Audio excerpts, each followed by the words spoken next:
about what the papers are saying this morning? Of course, many watchers in Nigeria will be mindful of the portfolios that have now been handed out to the new minister. So that's generating more reactions in huge capacity, as we'll see shortly. To review the big stories in the papers this morning, I have public affairs analyst Seun Awogbinle and in-house analyst Obani Akinwale. Good morning to you both, gentlemen. Welcome to the Thursday edition of TBC Breakfast. All right, let's check out Vanguard first off. The big story there reads, 6 new ministries created as ministers get portfolios. Work to cut graft, fight insecurity, Buhari tells ministers, as Lai Mohammed, Ngige, Malami, Onu, Adamu, Amechi all retain positions. What Buhari new ministers must do, this is from APC, Pandef, Ohaneze, including MBF, that's the Middle Belt Forum.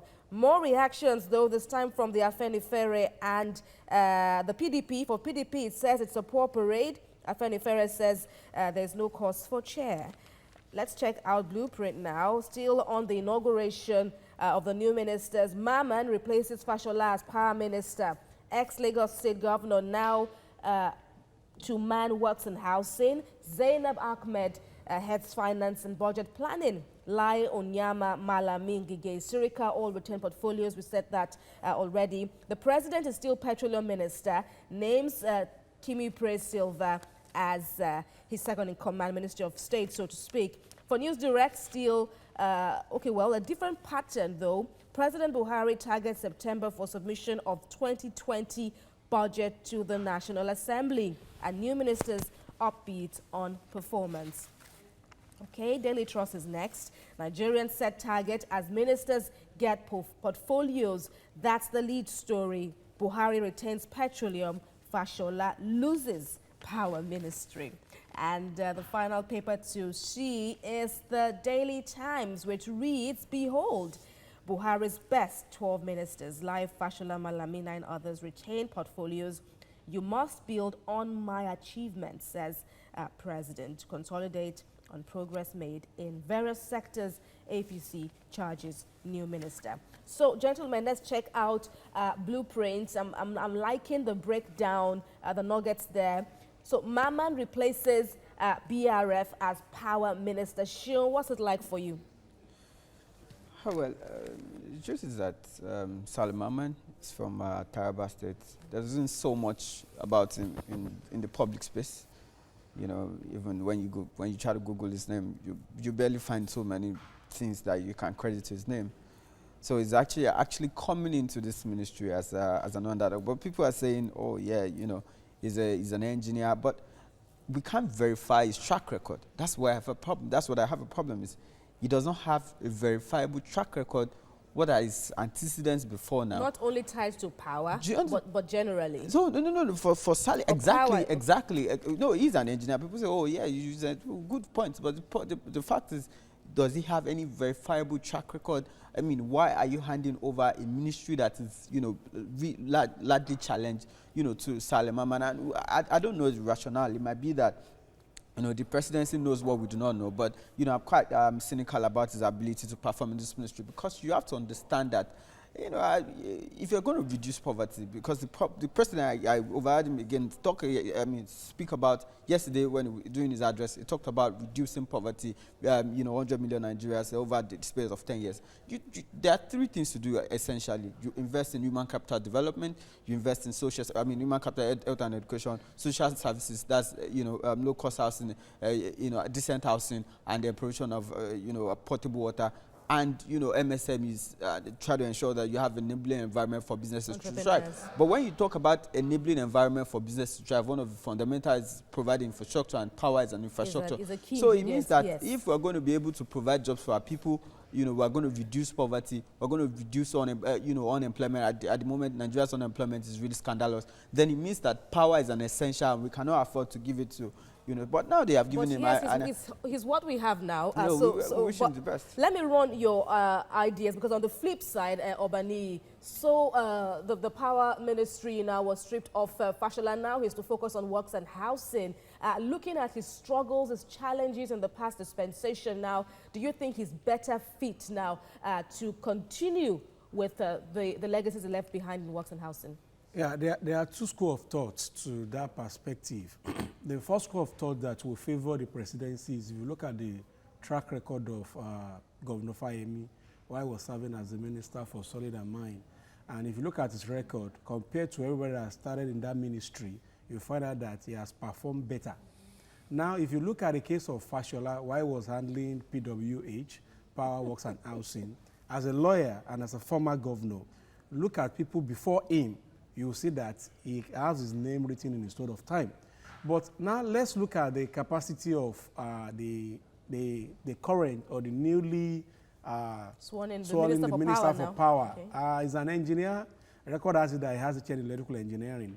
But basically, there are two things that I want us to look at. President Buhari, before forming his cabinet, said he doesn't know people in his last cabinet. So what I perceive, or the analysis that we have, is President Buhari has appointed people that is very 100% sure of, is acquainted to. Because if you look at some of the substantial ministries, for example, Adisarika was Minister of State for Aviation before now. Now he's a Buhari boy. Now he's a substantive minister. Maman is a Buhari boy.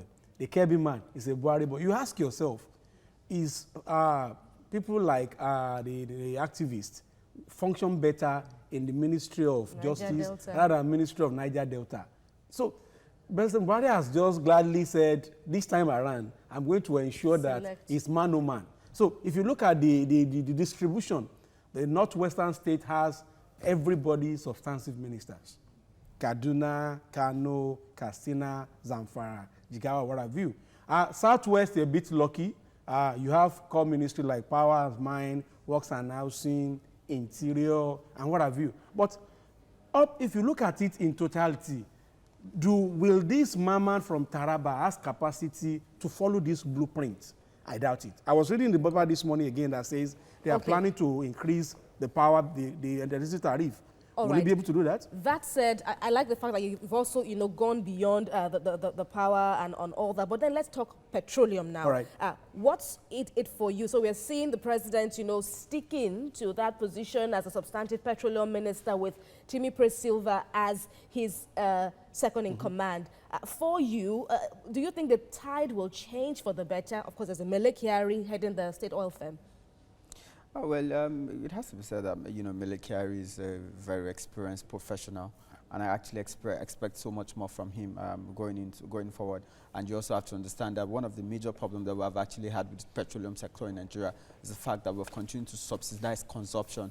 And, most of us feel like subsidizing consumption is not sustainable. If you want to get people out of poverty, what you need, you cannot afford. I mean, Nigeria spends, I think budget said in the last, I think 10 years, Nigeria spent well over 10 trillion trying to, subsidize consumption. If we're going to bring about social stability, you can't continue to subsidize. You can't.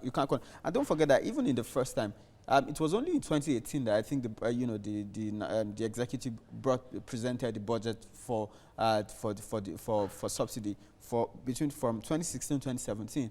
We continue to have the government continued to deny that they were subsidizing when in fact they were actually subsidizing. So the truth is that another major challenge for that ministry is the issue of transparency. Most people feel like that ministry is not transparent enough. We want to know what is going on. And that's why the president wants to retain. No. If I can butt in quickly. Yes, if you look at the pedigree of the current minister for petroleum resources, the state minister, he has already served as senior special assistant to the former NNPC board of directors, Edmond Dakoro. And if you look at that, you might say he has a glimpse of what is likely to happen there. Because don't forget that whoever is the state minister is the chairman of the board of NNPC. And I would have expected that the president would have allowed somebody like Oga, who is a player in the industry, to be a substantive minister for petroleum. Because if we're saying we want to localize this, we want to do that, look at the likes of Senator Alashu Adwara, who were the people championing petroleum industry bill. They have the idea, they know what they want to do. So sometimes you feel, what is the president trying to do? Putting a SSA to the former NNPC board chairman as a substantive state minister for petroleum and having a legislator that have an idea of how to implement the petroleum industrial bill, or having a Oga who is a CEO of an oil firm. So some of the people will call us now that, no, these are new whalers. But sincerely yours, there seems not to be some semblance of excitement or semblance of some of the ministries. I'm afraid to say we have square pegs in randos. Okay, but we'll see how it goes. Let's just, you know, maybe draw on some optimism now. I'm afraid, gentlemen, I've run out of time now on this session. Ashewa Ogbele and Obani Akinwale, thank you so much for your contributions on the paper review this morning. You're watching TVC Breakfast and we're streaming live on YouTube. You can connect with us on Twitter using the hashtag TVC Breakfast.